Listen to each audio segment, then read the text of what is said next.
Assalamualaikum warahmatullahi wabarakatuh. Selamat pagi anak-anak. Selamat berjumpa dengan Ibu Mega, Guru PPL dari PGSD UNES. Hari ini kita belajar tema 4, subtema 2, pembelajaran 4. Anak-anak, sebelum kita memulai pembelajaran hari ini, marilah kita berdoa terlebih dahulu. Menurut agama dan kepercayaan masing-masing, berdoa dimulai. Berdoa selesai. Semoga doa anak-anak semua dikabulkan oleh Tuhan Yang Maha Esa dan anak-anak selalu diberi kesehatan. Amin. Anak-anak, hari ini kita akan belajar memberikan pendapat tentang sikap tokoh dari cerita yang dibaca. Menyampaikan pendapat tentang sikap satu tokoh dari cerita yang dibaca. Menghubungkan sikap tokoh dengan pengamalan sila kedua Pancasila.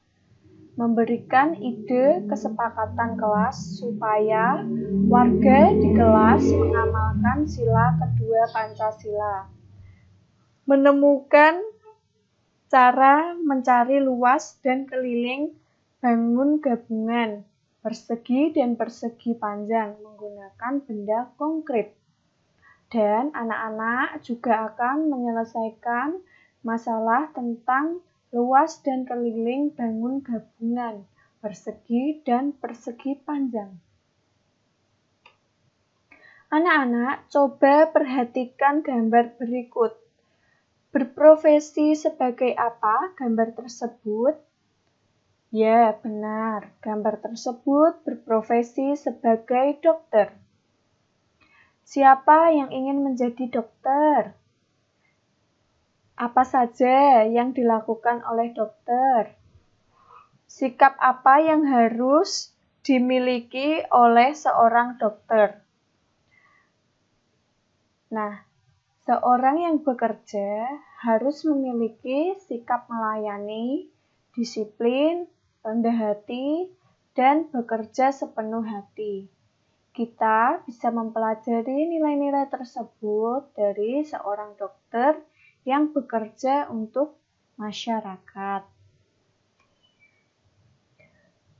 Anak-anak, ayo membaca. Buka buku siswa kalian halaman 76 sampai 77. Di situ ada teks berjudul Hebatnya Dokter Kami. Ayo dibaca bersama-sama. Ia adalah Dr. Rana, seorang dokter muda yang sederhana dan terampil. Ayahnya mantan kepala desa kami yang telah meninggal dunia. Dr. Rana baru kembali ke desa kami 2 tahun lalu, setelah 10 tahun lebih merantau ke kota. Ia memperoleh beasiswa di Fakultas Kedokteran. Dan setelah lulus, ia praktik di Rumah Sakit Umum Kabupaten setelah lulus. Semenjak ia pulang dan praktik di Balai Kesehatan Desa, aku sering mendengar perbincangan warga yang heran atas keputusan Dr. Rana untuk kembali ke desa. Bukankah penghasilan sebagai dokter di kota jauh lebih besar?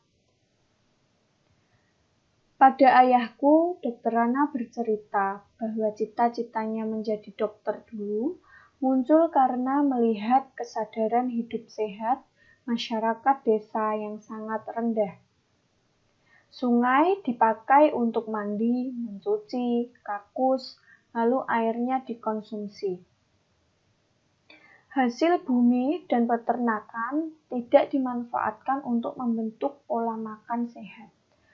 Warga lebih suka menjualnya ke kota, dan uangnya dipakai untuk membeli makanan instan. Selama praktik di kota, Dr. Rana terbayang terus kondisi desanya. Ia merasa bahwa seharusnya ilmu yang dimilikinya sebagai seorang dokter bisa bermanfaat untuk kampung halamannya sendiri. Jadi Pak Andri, saya ini pulang untuk memenuhi niat saya ketika menerima beasiswa, yaitu menyejahterakan warga desa tempat saya lahir dan dibesarkan, ujar Dr. Rana pada ayahku. Sejak pulang, Dr. Rana memang aktif membina para remaja dan keluarga muda. Ia memberikan penyuluhan tentang pentingnya mencuci tangan, memasak air, pola makan sehat, dan imunisasi. Baginya, generasi muda adalah perantara terbaik untuk menyampaikan misi meningkatkan kesadaran hidup sehat masyarakat desa. Sebagai anak kepala desa, Dr. Rana sering mendengar cerita almarhum ayahnya bahwa banyak warga takut berobat karena tidak mampu membayar. Tak ingin hal itu terjadi, maka diumumkannya bahwa warga dapat membayar jasanya dengan sampah. Ya, sampah. Sampah kering jenis apa saja yang bisa didaur ulang. Botol plastik, botol kaca, koran bekas, bahkan kemasan bekas diterima oleh Dr. Rana. Cara ini membuat warga aktif dan bijak mengelola sampah. Sungguh kreatif dan cerdas cara Pak Dokter mendidik warga. Seperti mendiang ayahnya, Dr. Rana menjadi sosok yang dicintai warga desa. Ia menjadi teladan melalui dedikasi, tanggung jawab, dan kerendahan hatinya dalam menolong warga. Apabila aku besar nanti, aku ingin menjadi seperti Dr. Rana. Akan ku kejar cita-citaku menjadi guru, dan aku akan kembali untuk membangun kampung halamanku. Anak-anak, coba jawablah pertanyaan berikut. Apa yang dilakukan Dr. Rana untuk warga desa? Ya, beliau praktik di Balai Kesehatan Desa. Warga yang berobat dapat membayar jasanya dengan sampah. Mengapa Dr. Rana melakukan itu? Menurut ayahnya, banyak warga yang takut berobat karena tidak mampu membayar. Apa dampak dari hal yang dilakukan oleh Dr. Rana bagi masyarakat? Dampak tindakan Dr. Rana, warga menjadi berani berobat dan warga aktif dalam bijak mengelola sampah. Bagaimana perasaan masyarakat terhadap Dr. Rana? Masyarakat merasa senang karena tanggung jawab dan kerendahan hati Dr. Rana dalam menolong warga. Anak-anak, ayo tuliskan sikap-sikap yang dimiliki Dr. Rana di dalam tabel berikut ini. Kerjakan di buku tugas kalian.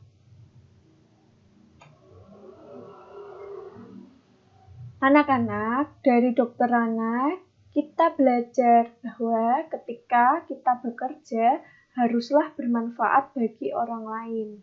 Menjadi seorang dokter juga harus rendah hati dan menghargai orang lain. Masih ingatkah anak-anak dengan cerita Dayu yang diejek oleh Dadu? Tentunya masih ingat. Apa yang dapat kamu lakukan supaya hal itu tidak terjadi? Dengan membuat kesepakatan kelas. Coba perhatikan contoh kesepakatan kelas 4E.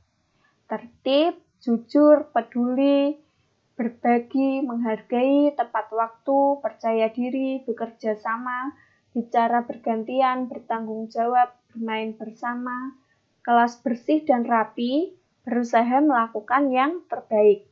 Nah, dari contoh kesepakatan kelas 4E tersebut, Coba anak-anak, buatlah kesepakatan kelas supaya antar teman tidak saling menyakiti. Tulislah ide-ide anak-anak di buku tugas anak-anak.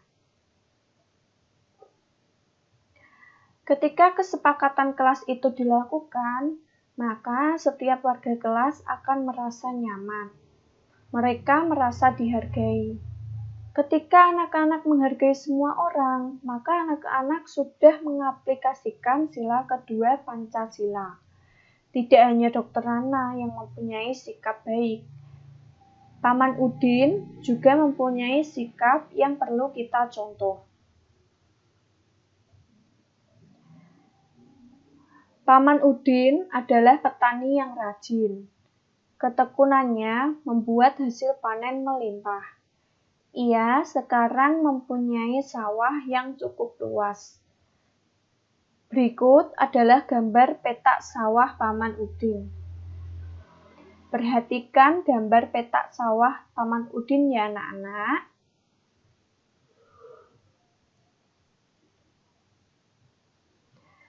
Apakah anak-anak tahu bagaimana menghitung luas dan keliling sawah Paman Udin? Ayo, kita berlatih menghitungnya. Kita akan berlatih menghitung luas dan keliling bangun gabungan. Silahkan anak-anak membuat duplikat gambar persegi panjang berikut ini. Yang pertama, anak-anak membuat duplikat bangun A menggunakan kertas bekas atau kertas yang dipunyai anak-anak. Buatlah seperti gambar nomor 1. Lalu anak-anak tuliskan nama bangun dan panjang sisi dari masing-masing bangun. Setelah itu, anak-anak hitung luas bangun A. Luas bangun A yaitu panjang dikali lebar. Panjang sisi bangun A 5 cm dikali lebar sisi bangun A 3 cm. Jadi, luas bangun A yaitu 15 cm persegi. Setelah itu, ayo cari keliling bangun A. Rumusnya 2 dikali panjang ditambah 2 dikali lebar. Sama dengan 2 dikali panjang sisi bangun A yaitu 5 cm ditambah 2 dikali lebar sisi bangun A, yaitu 3 cm, sehingga keliling bangun A, yaitu 16 cm. Setelah itu, anak-anak membuat duplikat bangun B, juga menggunakan kertas. Buatlah seperti gambar. Dengan panjang sisi juga seperti gambar. Lalu, carilah luas dari bangun B. Luas bangun B, panjang dikali lebar, panjang sisi bangun B, yaitu 5 cm, dikali lebar sisi bangun B, 3 cm, sehingga luas bangun B, yaitu 15 cm persegi. Sekarang, anak-anak carilah keliling bangun B. Dengan rumus 2 dikali panjang ditambah 2 dikali lebar. Sama dengan 2 dikali 5 cm ditambah 2 dikali 3 cm, sehingga keliling bangun B yaitu 16 cm. Setelah itu anak-anak, gabungkan bangun A dan bangun B seperti gambar berikut ini. Anak-anak gabungkan duplikat bangun A dan B dari kertas yang sudah anak-anak buat, seperti gambar.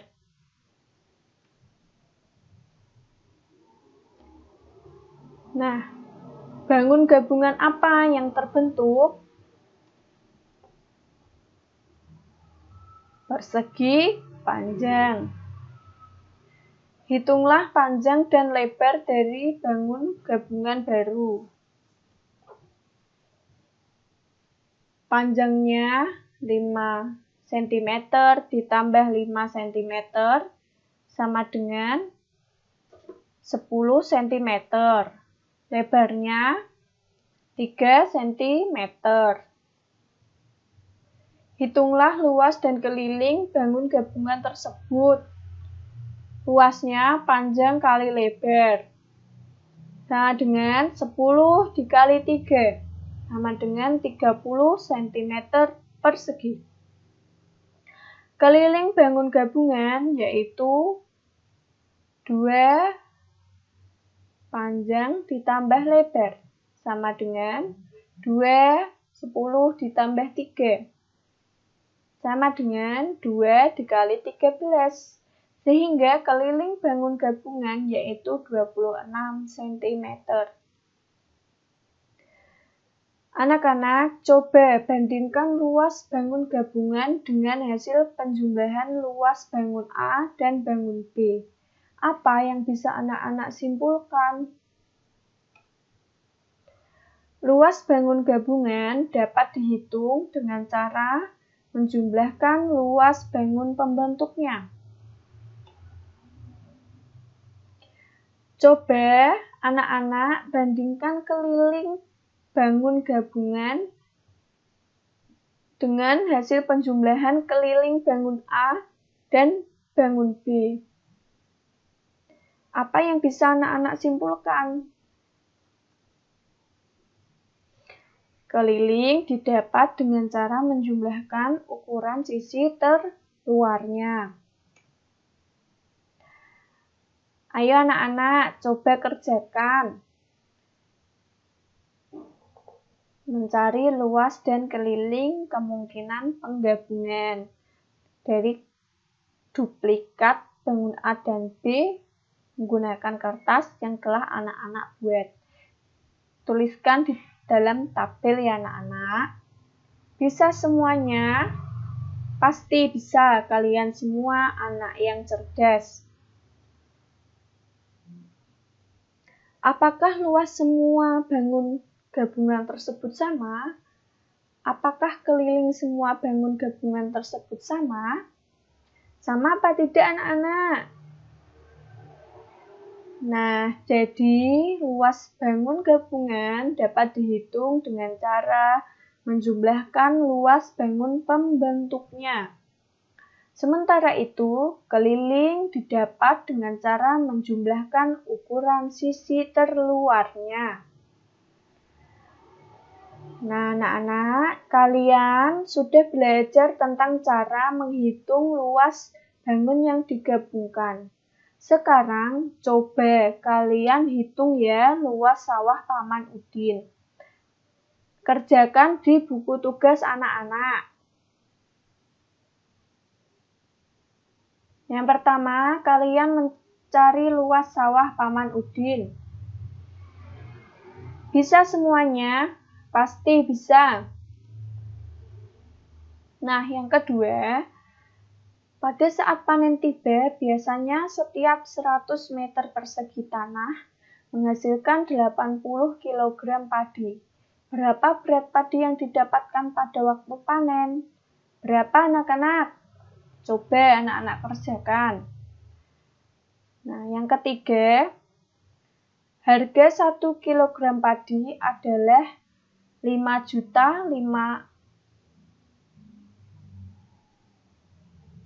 Harga 1 kilogram padi adalah 5.500. Jika Paman Udin menjual seluruh hasil panennya, berapa uang yang didapatkan? Berapa anak-anak?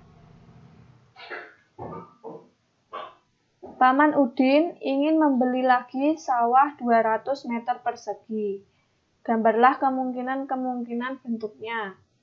Ayo, coba digambar di buku tugas kalian. Nah, anak-anak, ayo renungkan. Nilai-nilai apa yang anak-anak pelajari hari ini? Apakah anak-anak sudah mengaplikasikan kesepakatan kelas yang sudah anak-anak buat? Sampaikan kepada orang tuamu pentingnya kesepakatan kelas. Mintalah pendapat mereka supaya anak-anak bisa melaksanakan dengan baik. Nah, terima kasih. Tetap semangat, jaga kesehatan, dan anak-anak harus rajin belajar. Tetap patuhi protokol kesehatan.